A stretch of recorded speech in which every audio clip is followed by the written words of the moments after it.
जो है ओपन हो गई है। ठीक है सर। तो आज जो है ना मैं आपको कंप्लीट मास्टर के बारे में बताऊंगा ठीक है। कि मास्टर में कैसे क्या बनाना है आपको, या कोई भी चेंजेस करना है तो कैसे करना है, ठीक है। और क्या क्या दिक्कतें जो है आती है, ये सारी चीजें। अब मास्टर में क्या है, सबसे ज्यादा इम्पोर्टेंट जो होता है वो हमारा आइटम मास्टर ही इम्पोर्टेंट होता है। अच्छा। तो आइटम मास्टर तक पहुंचने के लिए मास्टर में आके इन्वेंट्री मास्टर और आइटम मास्टर, ठीक है। तो यही हमारा सबसे ज्यादा इम्पोर्टेंट है। ठीक है। ठीक है। और दूसरा ऑप्शन है इसका कि आप कंट्रोल आई से आ सकते हो। कौन सा? Control I, control I. हाँ, कीबोर्ड से कंट्रोल आई। तो ये आप यहाँ पे आ गए आपके आइटम मास्टर। ठीक है। जैसे कि हमें पहले से आपके आइटम सारे के सारे बने हैं। ठीक है। अब इसमें कोई भी अगर आपको नया आइटम बनाना है तो यहाँ पे F2 करना होता है, कीबोर्ड से F2। जी, आवाज आ रही है सर क्लियर? जी सर। तो पहला जो ऑप्शन है सर, बहुत सारे ऐसे आइटम्स होते हैं जो क्लोज हो जाते हैं या गवर्नमेंट उसको बंद कर देती है, तो उस पे आपको F3 करके ये एक्शन लेना होता है कि मान लो ये मेडिसिन है या ये भी आइटम जो है वो क्लोज हो गया आपका, तो इस तरीके से आप उसको क्या क्लोज और कंटिन्यू कर सकते हो। फिर ये क्या करेगा सॉफ्टवेयर, जब भी आप सेल परचेज करोगे तो वहां पे इस आइटम को नहीं दिखाएगा। हाँ, तो क्लोज और कंटिन्यू से आपको जो भी सेल परचेज आप करोगे वहां पे डिस्टर्ब नहीं होगा। और दूसरा है ये नॉर्मल और प्रोहिबिटेड। बहुत सारे ऐसे आइटम है जो आप चाहते हो कि मैं ही सेल करूं उसको, मेरा कोई भी यूजर सेल ना करे उसे, तो आप उसे प्रोहिबिटेड कर सकते हो। तो जैसे ही वो उस आइटम को सेल करेगा तो एडमिन की आईडी और पासवर्ड को मांगेगा, तो आप वहां पे फिर अपनी एडमिन की आईडी और पासवर्ड डाल के उस आइटम को प्रोसीड कर सकते हो। जैसे प्रोहिबिटेड आइटम उस पर लगा सकते हो, जैसे जो नार्कोटिक्स होते हैं, शेड्यूल एच होते हैं, शेड्यूल H1 होता है, तो इन पे लगा सकते हो, क्योंकि इस आइटम की बहुत ज्यादा जो है ट्रैकिंग रहती है, तो आप इस ऐसे आइटम पे लगा सकते हो उसको, नहीं तो नॉर्मल छोड़ सकते हो। और उसके बाद जो है यहाँ पे हाइड का ऑप्शन है। बहुत सारे ऐसे आइटम है आप चाहते हो कि मेरा यूजर को दिखे ही ना, जब दिखेगा ही नहीं तो कोई एक्शन नहीं लेगा उस पर। तो जैसे जो अब अभी हम आइटम बना रहे हैं, हम चाहते हैं किसी को ना दिखे, तो हमने इसे यस कर दिया और हमने यहाँ पे प्रोडक्ट के अंदर प्रोडक्ट का नाम डाल दिया।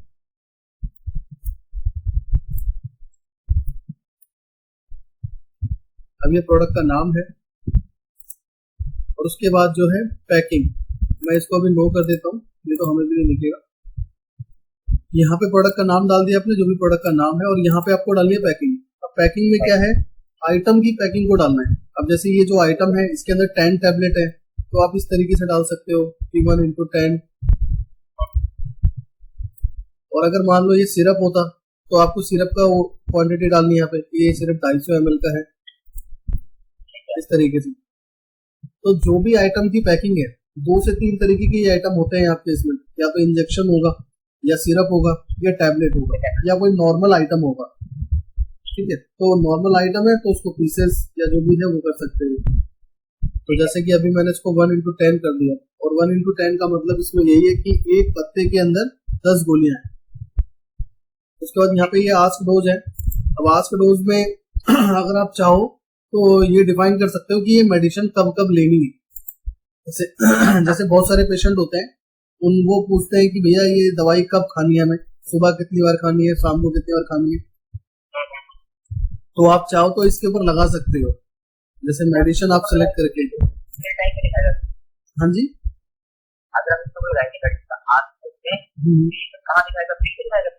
हाँ जी सर, ये बिल पे प्रिंट दिखाएगा। अभी देखो मैंने इसको मेडिसिन कर दिया यहाँ पे, और इसका फिर मैं एग्जांपल भी आपको दिखाता हूँ कैसे यूज होगा। ठीक है। और उसके बाद यूनिट फर्स्ट और यूनिट सेकंड, अगर आपका ये टैबलेट और स्ट्रिप का केस है तो यूनिट फर्स्ट में टैब और यूनिट सेकंड में स्ट्रिप। और अगर ये आपका सिरप होता तो आप जो है इन दोनों में SYP। और अगर ये आपका इंजेक्शन है तो इंजेक्शन में INJ करके जो लगा। सिर्फ ये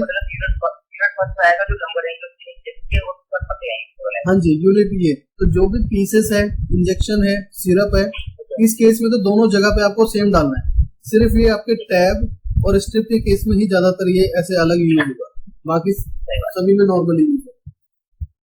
उसके बाद जो है डेसिमल्स है, डेसिमल्स को आप नो रखिए। ठीक है, डेसिमल्स को नो रखना है आपको, क्योंकि आपके जितने भी जो आइटम सेल होते हैं वो या तो आपके पैकिंग के थ्रू सेल होंगे, यानी कि 10 टैबलेट है तो कोई 4 टैबलेट आपसे लेगा, 5 टैबलेट लेगा आपसे, या फिर पूरा का पूरा टैबलेट या पत्ता ही खरीदेगा, तो उसमें डेसिमल का कोई यूज नहीं होता, तो इसे आप वो ही रखेंगे। डेसिमल का यूज होता है सर कोई भी आइटम, जैसे ज्यादातर ये ग्रोसरी वाले यूज करते हैं। आपने देखा होगा ना, जो आटा चावल दाल होता है ना, वो इस तरीके से बिकता है 250 ग्राम, 300 ग्राम, 270 ग्राम। तो उसमें क्या होता है, जैसे 0 पॉइंट, जैसे 270 ग्राम को 0.270 डालते हैं, तो 270 ग्राम हो गया वो। तो अगर किसी को डेसिमल में बेचना है सामान, तो यूज कर सकते हो आप इसका। उसके बाद जो है ये फास्ट सर्च है। आप चाहते हो कि जो आपका मेडिसिन है CRN लिखने पर आपको दिखे आपके रिजल्ट में, तो इस तरीके से आप डाल सकते हो। नहीं तो क्या है, अब इससे तो एडवांस ऑप्शन है फिल्टर करने का, डालना चाहो डाल सकते हो। अब कलर टाइप में जो है आपको नॉर्मल रखना है। यहाँ पे 3 से 4 कलर हैं, तो 3 से 4 कलर है, इसको नॉर्मल आप रखेंगे। ये कलर आप जब डिफाइन करो, जब आपको कुछ इंडिकेट लगाना है कि हाँ ये जब भी मेरे सामने कलर आए तो मैं समझ जाऊं कि ये वाला आइटम है या ये वाली चीजें है। अब जैसे कि मैंने यहाँ पे ब्लू कर दिया, अभी आपको कैसा दिखेगा ये भी क्लियर कर दूंगा। अभी देखिए सबसे अलग दिख रहा है, जैसे ही मेरा कर्सर इस पे जा रहा है तो सबसे अलग दिख रहा है, ब्लू दिख रहा है। तो ये कलर जो है ज्यादातर लोग लगाते हैं जो आपके नार्कोटिक्स वगैरह प्रोडक्ट होते हैं ना उस पे, क्योंकि उन्हें ध्यान नहीं रहता तो कलर लगा देते हैं। अब जैसे ही कलर आ जाता है तो वो समझ जाते हैं कि ये नॉर्मल प्रोडक्ट नहीं है, कोई स्पेशल ही प्रोडक्ट है। तो उस केस में आप ये अपने ऐसे कलर यूज कर सकते हो। और आइटम टाइप में आपको या तो नॉर्मल रखना है, या फिर बहुत सारे ऐसे आइटम होते हैं जो आपको फ्रिज में स्टोर करने होते हैं, तो यहाँ पे आप जो है सिलेक्शन कर सकते हो कि अगर ये रेफ्रिजरेटर का आइटम है तो आप फ्रिज का वो लगा सकते हो, और यदि कॉस्टली आइटम है तो कॉस्टली पे लगा सकते हो। तो ये क्या करेगा सॉफ्टवेयर, इसकी एक अलग से भी आपको रिपोर्ट दे देगा कि आप रिपोर्ट शाम को ये देखना चाहते हैं कि कितने ऐसे आइटम है जो मेरे कॉस्टली थे और कितनी उसकी आज ट्रांजेक्शन हुई है, तो उसकी अलग से रिपोर्ट दे देगा। और जब आप सेल परचेज करोगे तो अगर कोई फ्रिज का आइटम है जैसे सामने मिलता नहीं है, तो आपको उसी टाइम पे दिख जाएगा कि ये आइटम इसके अंदर स्टोर्ड है। जैसे अभी मैंने इसका दिखाया आपको कलर का। अब यहाँ पे क्या है, ये 3 चीज है जिसमें कि 2 चीज आपकी इंपॉर्टेंट है, कंपनी और साल्ट। ये आपको ज्यादा हेल्प करेगी फिल्टर के अंदर। अब इस कंपनी पे आपको जैसे माउस से नो पे क्लिक करना है, या फिर कीबोर्ड से एन का बटन प्रेस कर सकते हो। आप कीबोर्ड से एन का बटन प्रेस करोगे तो यहाँ पे आप कंपनी आप सिलेक्शन कर सकते हैं। हाँ जी, हाँ मैं वही बताता हूँ। या तो आप माउस से क्लिक करके नो पे क्लिक कर दोगे, ठीक है, या फिर कीबोर्ड से जो है एन का बटन प्रेस कर दो, तो ये कंपनी लिस्ट ओपन होगी। अब ये जो कंपनी लिस्ट है ये आइटम की कंपनी लिस्ट है। अब ये जो आइटम है, ये आइटम हो सकता है सिप्ला बना रहा है, एल्केम बना रहा है, सन फार्मा बना रहा है, तो कोई सी भी कंपनी बना सकती है। तो अब आपको यहाँ पे डिफाइन करना है कि ये आइटम सिप्ला का है, तो यहाँ पे आप कंपनी तो बनी नहीं है आपकी सिप्ला, ठीक है, तो यहाँ पर भी आपको F2 करना है। और अगर आप कहीं पे भूल जाओ तो नीचे भी लिखा हुआ आता है कि आपको अगर नया बनाना है यहाँ पे तो F2 करो, अगर एडिट करना है तो F3। तो जैसे ही मैं अब यहाँ पे F2 करूंगा तो मैं अपनी कंपनी को बना सकता हूँ। तो मैंने यहाँ कंपनी बना दी सिप्ला लिमिटेड, उसके बाद Ctrl W से मैं इसको सेव कर दूंगा, और जैसे ही खाली हो जाए मतलब सेव हो गया। तो अब मैं इसको एक बार स्केप करूंगा और अब चेक करूंगा तो देखिए सिप्ला कंपनी मेरे यहाँ बन चुकी है। तो मैंने इसको सिलेक्ट कर लिया सर। और अगर मान लीजिए सिप्ला की स्पेलिंग गलत है या फिर कुछ और आपको इसके अंदर चेंजेस करने हैं, तो दोबारा सेम प्रोसेस फॉलो करना है, एन का बटन प्रेस करना है और इस पे आपको F3 करना है, ठीक है। तो उसके बाद आप यहाँ पे हाँ जी, उसके बाद सपोज कि मैं ये डालना भूल गया इसमें, तो मैंने इसको एडिट कर दिया और Ctrl W से मैं इसे सेव कर दिया। तो ये देखिए अब यहाँ पे चेंज हो गया। अब इसी तरीके से जो है साल्ट आपको डालना है, तो साल्ट के लिए भी सिलेक्शन ऐसे ही करना है, या तो माउस से नो पे क्लिक कर दो या फिर एन का बटन प्रेस कर दो। अब यहाँ पे जो है ये आपका साल्ट है, तो आपको यहाँ पे डालना है जो भी आपका साल्ट है इसमें।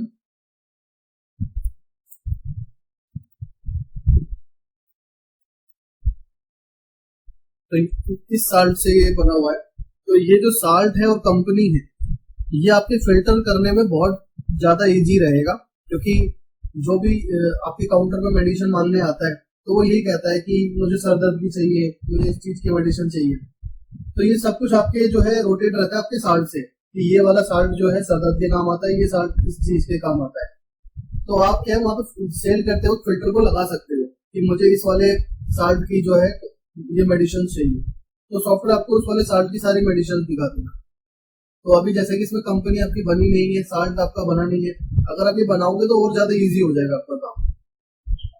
उसके बाद कैटेगरी है, कैटेगरी भी आपको ऐसे ही ओपन करना है। अब ये कैटेगरी जो है आप ऊपर यहाँ पे इस तरह से बना सकते हो, जैसे सिरप है, आपका कैप्सूल है, स्ट्रिप है, इस तरीके से बना सकते हो। या फिर आप अपनी कैटेगरी और अलग तरीके से डिफाइन कर सकते हो कि ये जो है सर दर्द की गोलियां हैं सारी की सारी, ये किसी और की है। तो कैटेगरी आपके अपने ऊपर है कि आप जैसे भी इसमें बनाना चाहो बना सकते हो। अब जैसे मैंने यहाँ टैब बना दिया कि इसके अंदर, इस कैटेगरी के अंदर सारी टैबलेट्स है इस तरीके से। अब उसके बाद HSN कोड है, तो HSN कोड जो है ये आपके टैक्स कैटेगरी का एक कोड होता है जो हर आइटम के ऊपर डिफाइन होता है। ठीक है, तो इसको भी सिलेक्शन करने के लिए आप यहाँ पे नो के बटन पर क्लिक करेंगे और जो भी इस आइटम का HSN कोड है वो आपको सिलेक्शन करना है। और यदि वो HSN कोड यहाँ पे नहीं है तो आपको F2 करना है, और F2 करने के बाद अपना HSN कोड यहाँ पे डिफाइन कर देना और फिर यहाँ पे आपको टैक्स डालना है। अगर 12% है तो यहाँ पे 6 डाल देंगे आप, अगर 18 है तो 9 डाल देंगे। उसके बाद आपको एंटर करना है, अपने आप ही सॉफ्टवेयर कैलकुलेट कर देगा। उसके बाद स्केप करेंगे तो ये देखिए हमारा ये बन चुका है 9849। उसके बाद इसे यस करेंगे क्योंकि अब हम चेंज कर रहे हैं इसके टैक्स रेट। उसके बाद आपको एंटर करना है। ये ऑप्शन आपका दोनों टैक्सेबल ही रहेगा। अब ये देखिए 9 करके अब यहाँ पे 18 हो जाएगा। ठीक है, उसके बाद जो है आपका MRP है। अब जो भी इसकी MRP आप यहाँ पे डिफाइन कर दोगे, जैसे इसकी MRP मैंने मान लो 200 रुपये डाल दिया। और जो P रेट है, P रेट का मतलब है परचेज रेट। अगर आपको ध्यान है कि इसका परचेज रेट क्या है तो डाल सकते हो, नहीं तो जब आप इसकी परचेज एंट्री करोगे तो उसी टाइम जो है ये यहाँ पे ऑटो फिल कर देगा। अब जैसे मान लो मुझे ध्यान है कि 112 में मेरा आता है तो मैंने यहाँ पे डिफाइन कर दिया। अब जो कॉस्ट है, कॉस्ट सॉफ्टवेयर ऑटोमेटिक जनरेट करेगा जब आप परचेज की एंट्री चढ़ाओगे, क्योंकि कॉस्ट जो है 112 का तो आपको पार्टी रेट देती है, लेकिन कॉस्ट क्या है कि कॉस्ट जनरेट होता है कि 112 के ऊपर अभी आपका 18% GST मिलेगा आपका वेंडर। ठीक है, और उसके बाद फिर आप वहाँ पे जो आपका ट्रांसपोर्टेशन आता है वहाँ पे वो भी चार्ज आपका लगेगा। तो उन सबको जोड़ने के बाद सॉफ्टवेयर ऑटोमेटिक कैलकुलेट कर देता है आपके कॉस्टिंग को, तो आपको जो है मैन्युअली डालने की जरूरत नहीं पड़ती। जी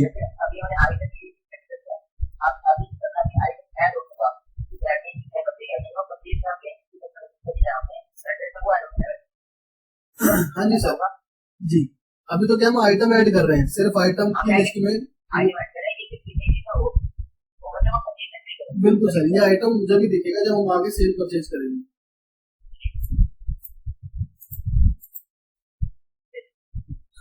ठीक है, अब इसके बाद जो है rate A, rate B, rate C है, ये तीनों ही सेल रेट है। ठीक है, जैसे आपने यहाँ पे डिफाइन कर दिया कि मैं इसको 180 में भी बेच सकता हूँ, 190 में भी बेच सकता हूँ और 200 रुपए में भी बेच सकता हूँ, इस तरीके से। तो आप इस तरीके से डिफाइन कर सकते हो।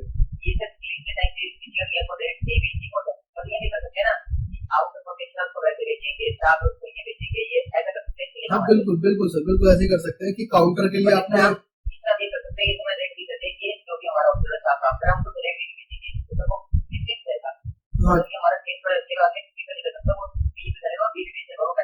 बिल्कुल सर, सेल के टाइम पे आप डिसाइड कर सकते हैं कि मुझे कौन सा रेट देना है। तो आप यहाँ पे जैसे आप बता रहे हैं कि स्टाफ का अलग है, काउंटर का अलग है। ठीक है, तो इस तरीके से रेट डिफाइन कर दो कि रेट A आपका जो है काउंटर का है और रेट B आपके रेट B आपके स्पेशल कस्टमर का है और रेट C आपके जो है स्टाफ का है कि जब भी आपका स्टाफ कुछ लेता है तो उसको ये रेट मिलेगा। ठीक है, और उसके बाद जो है सर ये कन्वर्जन स्टेप, ये बहुत ज्यादा इम्पोर्टेंट है आपके इस फार्मा के काम के लिए। अब इसमें क्या सर, ये हमारा क्रोसिन टैबलेट है जिसमें 10 गोलियां हैं, लूज गोलियां 10 है। अब यहाँ पे जो है सर आपको डिफाइन करना होगा 10। अगर मान लो लूज गोलियां 6 होती, 4 होती या 80 होती तो वो डिफाइन कर। अब यहाँ पे अगर आपने डिफाइन नहीं किया तो ये सब कुछ जो है बिल्कुल गलत कर देगा। अब ये देखो, मैं इसको अभी सेव करके पहले इसी की आपको सेल एंट्री करके दिखाता हूँ कि क्या ये गलत करेगा।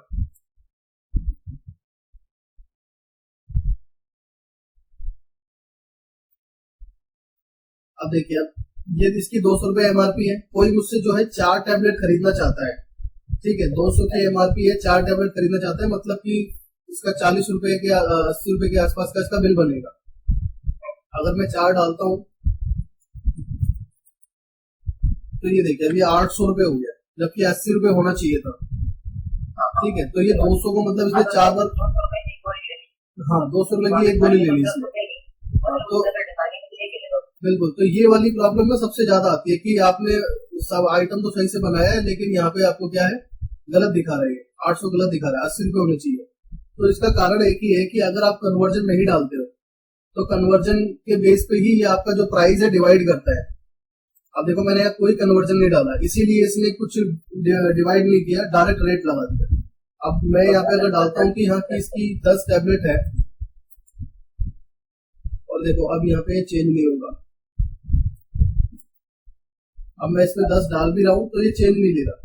ये देखो अगर मैं इसको सेव करता हूँ, हाँ वही मैं सर आपको क्लियर कर, अगर आपने आइटम बना दिया, अगर उसमें कन्वर्जन नहीं डाला और बाद में अगर आप कन्वर्जन डालेंगे तो ये मना कर देगा। इसका रीजन ये है कि ये बोल रहा है कि अगर आप चेंज करोगे तो आपका पूरा का पूरा स्टॉक रेट और जो स्टॉक वैल्यूएशन है चेंज हो जाएगी। तो बाय डिफॉल्ट यहाँ पे ऑप्शन नहीं होता, पहले इसको ऑन करना पड़ता है। तो मैं इसको ऑन कर देता हूँ जी।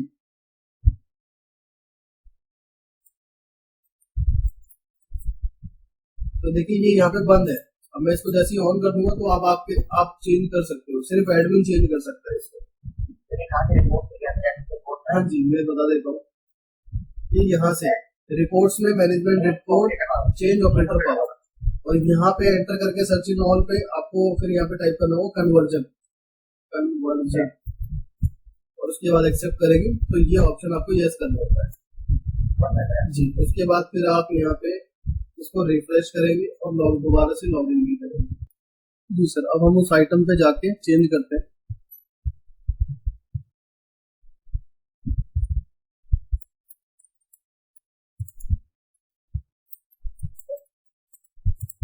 देखिए अब ऑप्शन आ गया आपके पास, इसको यस करना है जी। अब यस कर दिया हमने तो ये चेंज हो गया। अब अगर हम सेल करते हैं इसकी तो अब आपको बैलेंस पूरा ठीक दिखाई देगा। अभी देखो मैं इसी आइटम को सेल करता हूँ, सेम 4 क्वांटिटी की 4 टैबलेट ही सेल करता हूँ, तो ये देखिए ये आपका 80 रुपए लिखा रहा है।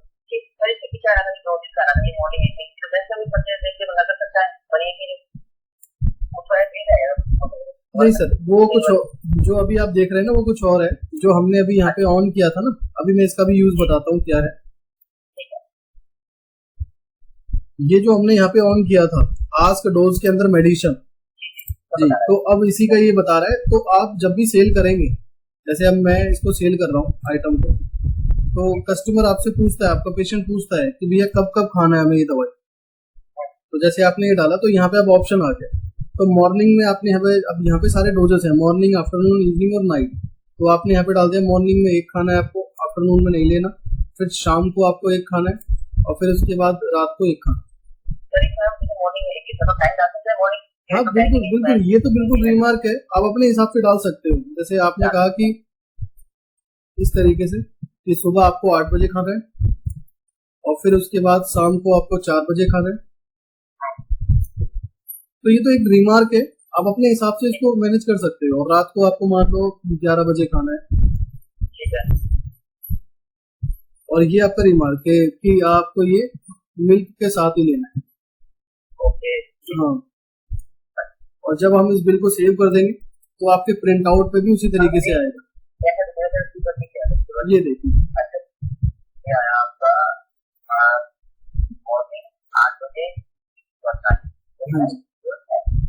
और मिल्क के साथ जी।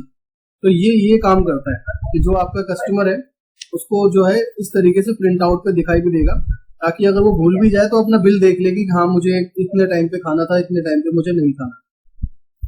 हाँ, तो ये काम करता है अगर आप आइटम पे ऑन करते हैं तो। ठीक, तो मैं इसको डिलीट कर देता हूँ। तो अगर आप चाहते हो कि नहीं मेरे को ऐसा कुछ भी डिफाइन नहीं करना, तो F3 किया आपने और इसको फिर मेडिसिन को आपने नो कर दिया। हाँ, फिर ये आपसे कहीं नहीं पूछेगा, अब यहाँ पे भी नहीं पूछा और सेल परचेज में भी ये नहीं पूछेगा जी। तो यहाँ तक तो अब चीजें आपको क्लियर ही है कि ज्यादातर जो प्रॉब्लम आती है वो कन्वर्जन से रिलेटेड आती है, इसलिए मैंने इसका प्रैक्टिकल आपको दिखाया, क्योंकि MRP ये तो सारी चीजें नॉर्मल है। तो यहाँ पे आपको दिक्कत आती है कि जो भी मेडिसिन है तो उसकी पूरी की पूरी कन्वर्जन यहाँ पे डली होनी चाहिए। अब जैसे 4 कैप्सूल के पत्ते भी होते हैं, तो 4 है तो इसका मतलब यहाँ पे 4 ही डिफाइन करना है। अगर 15 है तो 15 डिफाइन करना है, 80 है तो 80 डिफाइन करना है। अब नीचे जो है इसका और भी ऑप्शन है। क्या कह रहे हैं सर? हाँ सर, उसमें उसमें सर आपको या तो 1 डालना है या तो 0 डालना है। हाँ, उसमें 0 ही रखेंगे तो ज्यादा बेहतर है।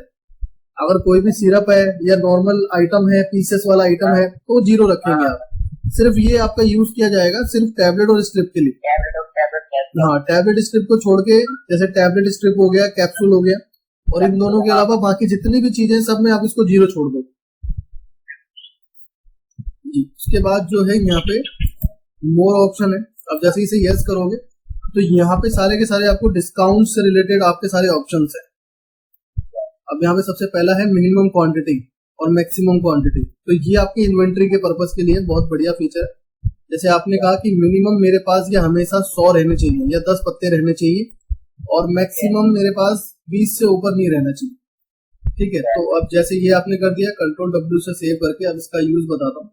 अब जैसे आपको अपने वेंडर को ऑर्डर देना है, अब आपको पता नहीं है कि मेरे पास क्या कितना होना चाहिए, क्या खत्म हो रहा है, तो अब ये सॉफ्टवेयर आपको बताएगा। अगर आपने हर आइटम पे डिफाइन किया है तो आपको जाना है स्टॉक के अंदर, और ये है मिनिमम लेवल स्टॉक। मतलब कि जो एक आपने डिसाइड किया है कि इतनी क्वांटिटी आपकी दुकान में रहनी चाहिए, अगर उससे वो नीचे जाता है तो रिपोर्ट आपको मिल जाएगी। तो यहाँ मिनिमम पे आपने क्लिक किया और यहाँ गोडाउन पे क्लिक करेंगे, और गोडाउन पे क्लिक करने के बाद इसको आपको ऑल कर देना है और एक्सेप्ट कर दो। तो ये देखिए, अब ये बता रहा है कि ये जो क्रोसिन है आपके पास जो है मिनिमम 10 होनी चाहिए थी, पर अभी आपके पास बिल्कुल भी नहीं है, तो इसकी जरूरत जो है आपको 10 की है पूरे के पूरे। तो इस तरीके से जो है आपका ये काम आसान हो जाएगा कि जो भी आपकी एक मिनिमम रिक्वायरमेंट है स्टोर की, मेडिसिन की चाहे सिरप की, तो वो आप जो है डिफाइन कर दोगे। ठीक है, तो फिर क्या है कि जब वेंडर को ऑर्डर दोगे तो आपको ज्यादा कंफ्यूजन नहीं रहेगा कि यार मेरे पास क्या खत्म है, मुझे क्या मंगवाना है और किसको ऑर्डर देना है। तो सारी चीजें यहाँ पे आपको सॉल्व हो जाएगी। बिल्कुल सर, यही अच्छा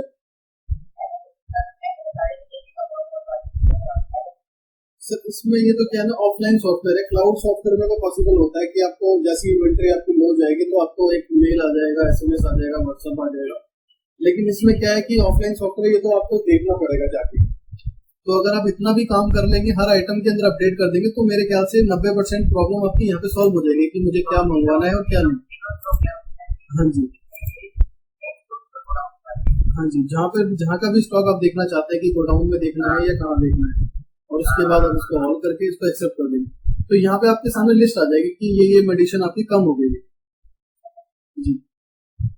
तो आधे से ज्यादा जो है ना स्टॉक को यही मैनेज कर देता है, क्योंकि आपको एग्जैक्ट पता लग जाता है कि मेरे पे 11 ऐसे प्रोडक्ट हैं जो मंगवाने हैं मेरे को। हाँ, और वहीं पे ऑप्शन आ जाता है कि ये लास्ट किस वेंडर से आया था, तो आपको ये भी नहीं ढूंढना पड़ता कि मैं अब ये किस वेंडर से आता है, मैं कैसे ढूंढूं, कहाँ से मिलेगा मुझे, तो यहीं पे ऑप्शन आ जाता है। अब जैसे ये आपका आइटम है तो इसी पे आप एंटर करेंगे, और एंटर करने के बाद यहाँ रजिस्टर्ड ओपन करके चेक कर लोगे कि ये लास्ट किस वेंडर से आएगा। तो यहाँ पे आपको वेंडर का नाम शो करेगा कि ये शर्मा इंटरप्राइजेस से आता है या फार्मा डिस्ट्रीब्यूशन।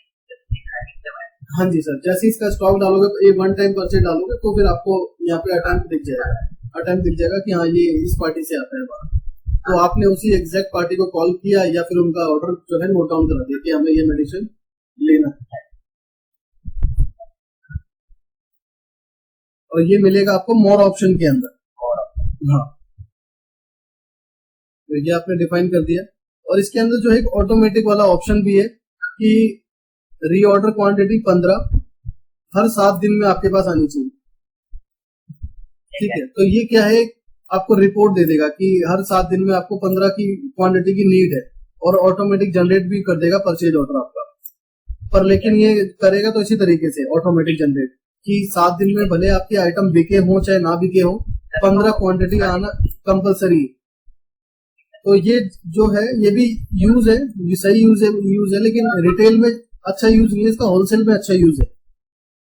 हाँ, क्योंकि रिटेल में तो क्या है कि आपका कोई डिफाइन नहीं होता, कभी क्रोसिंग जल्दी खत्म हो जाती है, कभी कुछ मेडिसिन जल्दी खत्म हो जाती है, लेकिन होलसेल में उनका डिफाइन होता है कि भाई मेरा तो इतना नेटवर्क है और इसमें मेरा कंपलसरी है इतना तो जाना। तो ये ज्यादा यूजेबल रहेगा, मिनिमम क्वांटिटी और मैक्सिमम क्वांटिटी आपके जो स्टोर है उसके लिए। और ये तो क्या है, ये फिक्स करने के लिए हर हफ्ते आपका जनरेट कर देगा। और उसके बाद जो है यहाँ पे वॉल्यूम डिस्काउंट है। ये वॉल्यूम डिस्काउंट का मतलब है अमाउंट में डिस्काउंट। अब जैसे इसकी 200 रुपए की एमआरपी थी और आप चाहते हैं कि किसी को इस आइटम पे फिक्स हो जाए 12 रुपए का डिस्काउंट ऑटोमेटिक, तो 12 रुपए का डिस्काउंट, ये रुपए में डिस्काउंट है। हाँ जी ये रुपए में डिस्काउंट है। वॉल्यूम डिस्काउंट का मार्क, वॉल्यूम का मतलब है मार्क में अमाउंट, तो ये 12 रुपए का अमाउंट का डिस्काउंट जो है इसमें डिफाइन हो रहा है। और अगर आप चाहो इस पे कंडीशन लगाना, जैसे ये तो आपका 12 रुपए है, अगर आप चाहते हो कि सभी पे अप्लाई हो तो सभी पे अप्लाई होगा। और अगर आप चाहते हो कि ये 12 रुपए का डिस्काउंट उसी को मिलेगा जो हमसे 5 क्वांटिटी को खरीदेगा, ठीक है, तो जो 5 क्वांटिटी खरीदेगा उसी को क्या है ये 12 रुपए का डिस्काउंट मिलेगा। और अगर आप चाहते हो नहीं ये सबके लिए हो तो इसको आप 0 कर दोगे कि कोई अगर एक भी खरीदे तब भी आपको क्या है डिस्काउंट एप्लीकेबल होगा। तो इस तरीके से आप कर सकते हो इसको। और उसके बाद ये है परसेंटेज में। अब आप चाहते हो कि इस वाली मेडिसिन पे 10% का डिस्काउंट जाना चाहिए, तो 10% का डिस्काउंट आप दे सकते हो। और परसेंटेज का भी जो है इसमें कंडीशन है कि आप 15% का डिस्काउंट दोगे अगर वो 10 क्वांटिटी खरीदता है तो यहाँ पे भी आप जो है स्पेशल कंडीशन लगा सकते हैं कि अगर, हाँ बिल्कुल 10% तो नॉर्मल है, 0 भी खरीदेगा तो मिलेगा, और 15% उसको जब मिलेगा जब वो 10 क्वांटिटी खरीदेगा हमसे जी। तो ये आप जो है यूज कर सकते हो। ज्यादातर होलसेलर यूज करते हैं क्वांटिटी के ऊपर, कि कोई अगर 50 क्वांटिटी से नीचे खरीदता है तो 10% डिस्काउंट मिलता है, 50 क्वांटिटी से ऊपर खरीदेगा तो उसको 15% का डिस्काउंट मिलेगा, ठीक है। तो आप अपने रिटेल में भी देख सकते हैं, अगर कहीं पे अगर यूज होता है तो यूज कर सकते हो। अब जैसे कि यहाँ पे क्या है 12 रुपए का डिस्काउंट दे दिया हमने, यहाँ पे हमने आइटम डिस्काउंट 10% नॉर्मली दे दिया, और यहाँ पे हमने कंडीशन के बेस पे भी 15% डिस्काउंट दे दिया। अब हमने इतने सारे डिस्काउंट अप्लाई कर दिए, अब हो सकता है कि ये आपका मार्जिन से ही नीचे चले जाए, ठीक है, हाँ मार्जिन से ही नीचे चले जाए डिस्काउंट आपका। और फिर इसके बाद मैक्सिमम डिस्काउंट यहाँ पे आप लगा सकते हो। अब जैसे यहाँ पे 12% हो गया, यहाँ पे 15% हो गया, 10% हो गया, तो आपने एक अपनी लिमिट सेट कर दी कितना भी डिस्काउंट जाए, लेकिन 20% से ऊपर डिस्काउंट होना नहीं चाहिए। अब जैसे ही 20% से ऊपर डिस्काउंट जाएगा तो सॉफ्टवेयर आपको मना कर देगा, इंडिकेट कर देगा कि ये आपका जो है लॉस में है। तो आप अपने यहाँ पे जो है ना मैक्सिमम लिमिट भी सेट कर सकते हो अपने डिस्काउंट की। और अगर आपके आइटम पे परचेज रेट जो भी आपका वेंडर है वो बोल रहा है कि मैं आपको जब जो भी आप उससे खरीदोगे उस पर मैं आपको 10% का डिस्काउंट दूंगा, तो परचेज पे भी डिस्काउंट अपना पहले से फिक्स कर सकते हो कि आपका वेंडर जो है हाँ फिक्स कर सकते हो, तो यहाँ पे भी डाल सकते हो। और यहाँ पे है रेट कि आप जो रेट अभी चेंज कर पाते हो सेल एंट्री के अंदर, अगर आप चाहते हो कि वो बंद हो जाए तो आप इसे नो कर दोगे। एडमिन चेंज कर पाए तो इसे यस रखोगे, उनके यूजर क्रेडेंशियल के अंदर फिर आपको बंद करना होगा, मतलब हाँ ठीक है। हाँ तो वो यहाँ पे नहीं होगा, वो जो अभी हम जहाँ से अभी हमने कन्वर्जन ऑन किया है ना, वो वहीं पे ऑप्शन आएगा कि इस यूजर को चेंज करने का परमिशन नहीं है रेट को, हाँ तो वो वहां से होगा। इसको तो आप यस रखेंगे। इसका F6 का यही मैंने आपको बताया। F6 मेनली जो है ना मतलब ये है कि जैसे आपने इसमें डिफाइन किया हुआ है 200 रुपए इसका सेल रेट है, ठीक है, और आप चाहते हो कि कुछ कस्टमर ऐसे होते हैं कि उसको आपको रेट बढ़ा के देना होता है या किसी कस्टमर को रेट कम करके देना होता है पूरे बिल में, तो ये F6 आपका यही काम करेगा। आप देखिए कैसे काम करेगा, इसका भी मैं दिखाई देता हूँ आपको।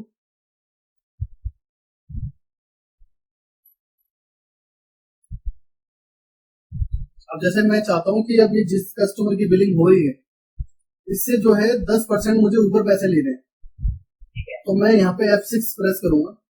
अब जैसे ही मैं F6 करूंगा तो देखो यहाँ पे एक ऑप्शन आपको दिखाई दे रहा है। अब मैंने यहाँ पे डिफाइन कर दिया कि मैं 10% ऊपर पैसे लूंगा इनसे, तो मैंने 10% यहाँ पे लगा दिया और उसके बाद मैं एंटर कर रहा हूँ। तो ये देखो यहाँ पे आपको एमआरपी क्या दिखाई दे रही है, जबकि हमने 220 रुपए तो कहीं डाला ही नहीं इस आइटम के अंदर, 200 डाला, 180 डाला, 190 डाला है।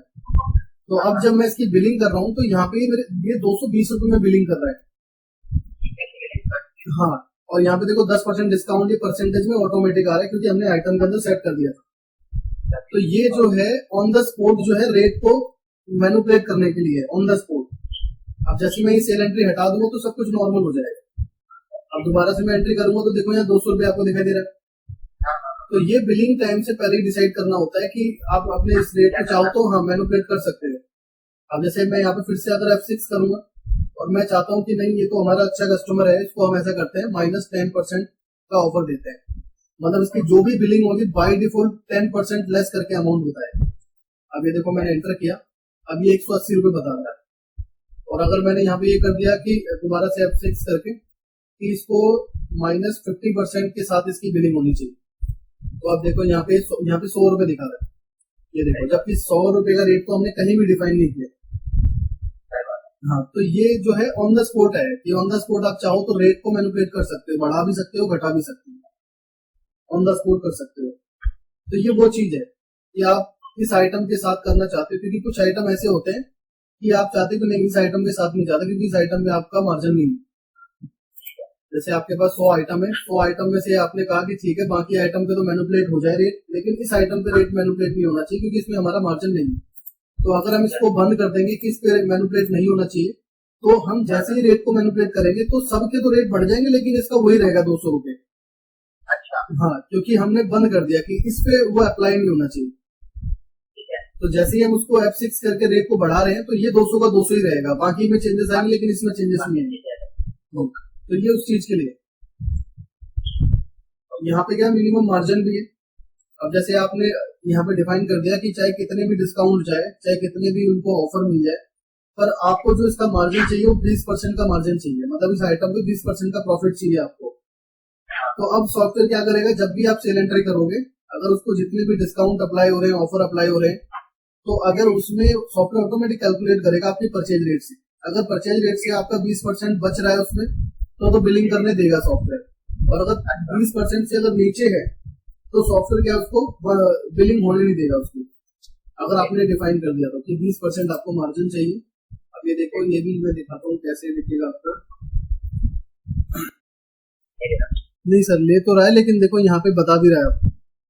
अच्छा, ये लिखा हुआ है। हाँ, ये देखो ये आपका जो है बिलिंग नहीं होगा क्योंकि आपके इस रेट में नहीं है, जो कॉस्टिंग वगैरह सब मिला के आपका ये लॉस में जा रहा है। और ये देखो जैसे ही मैं स्केप कर रहा हूँ तो बता भी रहा है कि ये इस आइटम की बिलिंग नहीं हो सकती क्योंकि इसमें इतना इतना मार्जिन आपका लॉस में जा रहा है, क्योंकि हमने इसको सेट किया हुआ है। अगर फिर भी अब आपको बेचना है तो अब आप यहाँ पे इसको यस करके आगे बढ़ सकते हो। तो ये चीज है। हाँ, तो यहाँ पे यही है कि अगर आप डिफाइन कर दोगे कि मुझे इस आइटम पे इतना प्रॉफिट चाहिए और अगर वो उससे नीचे जाता है तो आपकी बिलिंग जो है ना बंद कर देगा। तो अगर फिर भी बिलिंग उसकी करनी है तो यस करके आप उसको आगे बढ़ा सकते हो। अब ये आइटम आपका और ये सारे ऑप्शन जो आपको मिलेंगे वो इसके अंदर मिलेंगे एडवांस में। तो यहाँ मैंने डिफाइन कर दिया कि मुझे इतना मार्जिन इसमें मिलना चाहिए, तो जिसपे इतना मार्जिन नहीं होगा वो आपको लॉस दिखाएगा और आपकी बिलिंग भी स्टॉप कर देगा। तो ये सारा कुछ जो है इसके ऊपर है। तो अगर आप चाहो तो इन सारे ऑप्शन को अच्छे से यूज करके अपनी बिलिंग को ऑटोमेटिक भी कर सकते हो, और जिसमें आपका नुकसान है उस पर आप रोक भी सकते हो, क्योंकि अभी तो कुछ पता ही नहीं चलता, सबके अंदर 0 ही मेंशन है। तो नॉर्मली बिलिंग आपकी हो जाती है। अब ये जो है डिस्काउंट लेस, ये ब्रेकेज एक्सपायरी के लिए यूज होता है। हाँ, कि ये जो आइटम है, आइटम तो नॉर्मली आपकी आती है 200 125 में, लेकिन जब ये वापस जाएगी एक्सपायरी में, ब्रेकेज एक्सपायरी में, तो ब्रेकेज एक्सपायरी का जो आपको मिलता है 25% लेस मिलता है। तो आप इसको डिफाइन कर सकते हो ताकि क्या है कि बाद में वेंडर से आपका डिस्प्यूट ना हो। आपने पहले ही मतलब इन्फॉर्म कर लिया उनको कि 25% की ब्रेकेज एक्सपायरी आप लोगे, तो आप इसे चाहो तो पहले से डाल सकते हो। लेकिन ब्रेकेज एक्सपायरी कभी भी फिक्स नहीं होती है, वो आइटम के ऊपर वेरी करता है और वेंडर के ऊपर भी वेरी करता है। कोई वेंडर आपको 10% ब्रेकेज एक्सपायरी पे देता होगा, कोई 15 पे देता है, तो ये आइटम के लेवल पे जो है पॉसिबल नहीं होता। तो जब भी ब्रेकेज एक्सपायरी की एंट्री करते हैं तो वहां पे एक ऑप्शन मिल जाता है आपको ब्रेकेज एक्सपायरी डिस्काउंट का, तो वहां पे आप डाल सकते हैं। अब बाकी जो 3 है ये नीचे, ये 3 बहुत इंपॉर्टेंट है आपके लिए। अगर ये प्रोडक्ट आपका नार्कोटिक्स है तो आप इसे यस करेंगे, तो जैसे ही आप यस करेंगे तो ये अलग से ही अब आपको ट्रीट मिलेगा इसका। जैसे ही मैं इसको सेल करूंगा तो इसमें अब पेशेंट आपका मस्ट हो जाएगा। अब ये देखो, जैसे ही मैंने एंटर किया तो अब ये आपको बता रहा है कि जो ये आपका प्रोडक्ट है ये नार्कोटिक्स है, तो बिना प्रिस्क्रिप्शन के आप जो है इसे बेच नहीं सकते। अगर आपके पास प्रिस्क्रिप्शन आया हुआ है तो आप इसे यस करें, और फिर उसके बाद अब विदाउट नेम हम इसको अगर सेल करते हैं, ऐसा कलर इंडिकेशन भी आपको देखने को मिलेगा। अभी देखो विदाउट डॉक्टर को हम जो है सेल कर रहे हैं, विदाउट डॉक्टर को बताए सेल कर रहे हैं। अभी सॉफ्टवेयर देखो आगे बढ़ने नहीं दे रहा, हम आगे बढ़ना चाह रहे हैं कि बिना किसी नाम के बिलिंग करना चाह रहे हैं तो नहीं करने दे रहा है। इसमें बार बार ये कह रहा है कि डॉक्टर मस्ट है इसके अंदर, अगर डॉक्टर नहीं डालोगे तो आपकी बिलिंग नहीं होगी। ठीक है, तो अगर आप इस तरीके से डिफाइन करोगे तो सॉफ्टवेयर अपने आप ही आपको उसका वो दे देगा। अब ये बगैर सेव करे हटेगा भी नहीं, अब हमें सेव करना पड़ेगा इसको। पेशेंट डालना भी मैंडेटरी। अच्छा, पेशेंट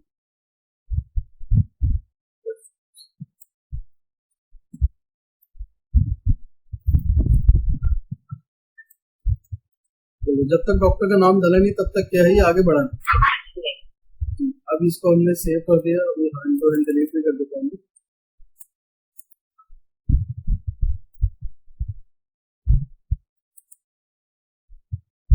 तो इसमें कई ऑप्शन है जिसको यूज करके आप सारी चीजों को, जो भी गलत चीजें होती है उसको रोक सकते हो। अच्छे कस्टमर के साथ जो है अच्छा वो आप बना सकते हो। जैसे रेट मैनिपुलेट मैंने बताया आपको, F6 से रेट चेंज कर सकते हो, डिस्काउंट फिक्स कर सकते हो, अपनी इन्वेंट्री को एडवांस रखने के लिए क्या है मिनिमम मैक्सिमम लगा सकते हो। तो इन ऑप्शन को यूज करके जो है बहुत सारे काम आपके आसान हो जाएंगे। आपको पेन कॉपी लेके या फिर एक स्पेशल लड़के को लगाना नहीं पड़ेगा कि भाई देख के बताओ क्या मंगवाना है, तो सॉफ्टवेयर आपको बता देगा कि ये स्टॉक आपका बिल्कुल कम है, ये आपको मंगवाने की जरूरत है। तो सारी चीज अगर इसी को वो कर दोगे तो मतलब कम से कम 2 लड़कों का काम तो ऐसे ही हो जाएगा आपका सॉफ्टवेयर की तरह, क्योंकि ये सारे ऑप्शन इस तरीके से दिए हुए हैं जो केमिस्ट शॉप को ही मैनेज करने के होते हैं। अब जैसे इसमें 4 क्वांटिटी है और मैंने इसमें अगर डिफाइन कर दिया कि मेरे पास कम से कम 15 रहने चाहिए, तो अब मुझे इसकी भी रिपोर्ट देगा ये। अब मैं जाके मिनिमम में और जिस गोडाउन का है और उस पर ऑल पे क्लिक करके एक्सेप्ट करूँ, तो अब देखिए अब ये क्रीम SOS मेरे पास 15 होनी चाहिए थी, लेकिन मेरे पास अभी जो है 4 है, तो मुझे जो मंगवाने की जरूरत है वो 11 मंगवाने की जरूरत है। अब उसके बाद मैं इस पे एंटर करके चेक कर सकता हूँ कि ये किससे आती है। तो ये देखो आपकी आती है श्री गैराज मेडिकल एजेंसी से। तो अब आपने डायरेक्टली इनको कॉन्टैक्ट किया या इनका एक परचेज ऑर्डर जनरेट कर दिया आपने यहाँ पे, या डायरेक्टली कॉन्टैक्ट कर लिया कि हम इस चीज का ऑर्डर आपको सबमिट कर रहे हैं, कभी भी आप पहुंचा दो हमारे पास। क्योंकि हम क्या है ना, ज्यादातर हम ऑर्डर जब करते हैं जो कस्टमर से हमें पता लगता है कि अच्छा हमारे पे कोई सीन है ही नहीं, जब ऑर्डर करते हैं, जबकि वो बिल्कुल नेगेटिव इम्पैक्ट होता है। हाँ, कि आपके पास एक आपकी जो भी क्षमता है उसके हिसाब से आप अपने सारे स्टॉक को कैरी करते रहो। जैसे मैंने 15 की वहां पे डाली लिमिट, लेकिन मेरे पास जो है अभी भी 11 की जरूरत है, तो अभी मुझे इमीडिएट ऑर्डर कर देना चाहिए ताकि खत्म होने पे पता ना चले मुझे। या तो आपको अपने पेशेंट से ही पता लगता है कि ये मेडिसिन खत्म हो गया, या फिर आपको एक लड़का लगाना पड़ता है पूरे दिन, उसको देखकर सारे डब्बों को चेक करके बताता है कि हाँ ये मंगवाना है। क्योंकि आपके इसमें 1-2 आइटम होते भी नहीं है, आइटम भी आपके कम से कम भी 10-10 हजार 40-40 हजार आइटम होते हैं, तो उसको याद भी नहीं रख सकते कि चलो ये मंगवाना है। तो ये चीज जब ही हो सकती है जब क्या है कि सॉफ्टवेयर में आप डिफाइन कर दो कि हाँ इसकी हमें जरूरत इतनी पड़ती है, इसकी जरूरत इतनी पड़ती है, ताकि आपको सॉफ्टवेयर खुद बताता रहे कि ये मंगवाना है आपको। बिल्कुल सर, हाँ बिल्कुल। शुरू में आपका बहुत इसमें समय लगेगा, लेकिन लास्ट में बिल्कुल हाँ लास्ट में जब होने के बाद बिल्कुल इजी हो जाएगा सबसे ज्यादा लास्ट में। तो यही है सबसे ज्यादा जो मैंने आपको बताया इम्पोर्टेंट। एक तो आपका ये कन्वर्जन है, और फिर उसके बाद आपके एडवांस लेवल के लिए आपका स्टॉक मैनेज करने का है। हाँ, और अगर आपको डिस्काउंट को मैनेज करना है क्वांटिटी के बेस पे, तो डिस्काउंट को मैनेज कर सकते हो, अमाउंट में भी और परसेंटेज में भी, दोनों में आप कर सकते हो। कोई नार्कोटिक्स है तो ये आपने कर दिया, लेकिन नार्कोटिक्स या शेड्यूल एच करोगे तो इसकी अलग से रिपोर्ट भी आपको मिलती है जो आपको ड्रग डिपार्ट को सबमिट करना होता है, और वो रिपोर्ट भी आपको यहाँ से मिलती है। ये देखो डिपार्टमेंट रिपोर्ट्स स्टॉक के अंदर, और यहाँ पे ये है नार्कोटिक्स, ये है शेड्यूल एच और ये शेड्यूल एच है। तो ये आपको प्रॉपर वो रिपोर्ट देता है जो उनको सबमिट करना होता है, जो उन्हें चाहिए होता है, उनके हिसाब से रिपोर्ट डिजाइन की हुई है इसके अंदर। अगर आपका आइटम ठीक है, आइटम का मास्टर ठीक है, तो सब कुछ ठीक है। अगर आइटम की चीजें अगर मिस्टेक है कहीं पे, तो फिर हर जगह पे आपको मिस्टेक ही मिलेगी। अगर आपने कहीं रेट गलत कर दिया तो रेट आपको बार बार चेंज करने पड़ेंगे हर जगह पे जाकर, आपको प्रॉफिट सही से नहीं दिखेगा। अब मान लीजिए अगर इसमें मैंने यही मिस्टेक कर दी होती कि इसका परचेज रेट मैंने अलग डाल दिया होता, या फिर मैंने इसका सेल रेट गलत डाल दिया, या मैंने इसका कन्वर्जन ही नहीं डाला, तो मुझे आगे तक इन चीजों को झेलना पड़ेगा, आगे तक मुझे इसको सहना पड़ेगा। तो आइटम मास्टर ही सबसे ज्यादा इंपॉर्टेंट होता है आपके पूरे इसके लिए। और जो आप करते हैं वो रिटेल करते हैं। अब दूसरा जो मास्टर होता है वो कस्टमर का मास्टर होता है। तो कस्टमर के मास्टर में खास कुछ है नहीं। जो आप रिटेल करते हो तो रिटेल करते वक्त ही आपको डिसाइड करना होता है यहाँ पे पेशेंट और डॉक्टर। जब आप सेव करते हो तो यहाँ पे बनता है पेशेंट का डाटा। तो जो भी आप मोबाइल नंबर डालोगे, अगर वो आपके लिस्ट में है तो आ जाएगा, और नहीं है तो वो बता देगा। और फिर उसके बाद फिर आप उसका नाम डाल दोगे और उसका एड्रेस डाल दोगे, और फिर यहाँ पे ऐसे ही डॉक्टर की लिस्ट में जाके आप डॉक्टर डाल सकते हो। अगर डॉक्टर का मोबाइल नंबर से बनाना है तो मोबाइल नंबर से आपने बना दिया, और जो भी डॉक्टर का नाम है नाम डाल दिया आपने, और फिर उनका रजिस्ट्रेशन नंबर। अब ये क्या हुआ, ये आपके डेटा में सेव हो जाएगा। अब नेक्स्ट टाइम कब ये रिपीट आएगा तो जैसे ही मोबाइल नंबर डालोगे ऑटोमेटिक इसका नाम और इसका एड्रेस आ जाएगा। हाँ, ऑटोमेटिक। तो कस्टमर के मास्टर में इतना ही है, वो ऑन द स्पॉट ही आपका बनता है। आपको मतलब पता नहीं होता कि कौन है वो, तो जब बिल करोगे उसी टाइम पे आपको डिसाइड करना होता है इसका मास्टर नाम। तो इसको आप बना के पहले से रख नहीं सकते कि आपके पास राम आएगा या श्याम आएगा, तो वो तो जब आपकी बिलिंग होगी तभी आप डिसाइड कर पाओगे। लेकिन आइटम का आप कंट्रोल 100% आपके पास पहले से ही रहता है कि आप पहले से ही इन सारी चीजों को मैनेज कर सकते हो कि मुझे किस आइटम पे कितना मार्जिन चाहिए, किस रेट को मुझे फिक्स करना है, ये सारी चीजें।